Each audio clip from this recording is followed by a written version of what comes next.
యోగి యొక్క ఆశీర్వాదం వల్లనే రైతు బ్రతికి బట్ట కట్టాడు అని సైనికుడు కూడా అదే విషయాన్ని చెప్పగా మంత్రి కూడా సమర్థించాడు. మహాత్ములు, యోగులు మొదలైనటువంటి వాళ్ళు ఆశీర్వదిస్తే కనుక అద్భుతాలు జరుగుతాయి అని. వాళ్ళు ఉత్తినే ఆశీర్వదించరు కదండి, ఇతను సపర్యలు చేసుకున్నాడు. అతను ఏదో ఆశీర్వదించేస్తాడో సకల ఐశ్వర్యాలు ప్రసాదించేస్తాడు అని భావించలేదు. కానీ తనకు తోచినటువంటి సపర్య, సేవ, దానము చేసుకున్నాడు.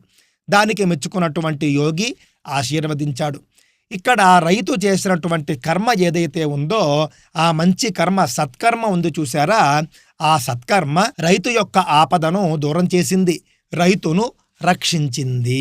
ఈ విషయం అంతా కూడా చెప్పి జాతకంలో ఎలా ఉన్నప్పటికీ కూడా సత్కర్మలు ఆచరించి మనం ఆపదల నుండి బయటపడవచ్చు అని మనకు అర్థమవుతూ ఉన్నది. ఆ రాజుగారు రైతును అలాగే సైనికుడిని ఇద్దరిని కూడా అభినందించారు, కానుకలిచ్చి పంపించారు. ఈ కథలో మనకేం అర్థమవుతూ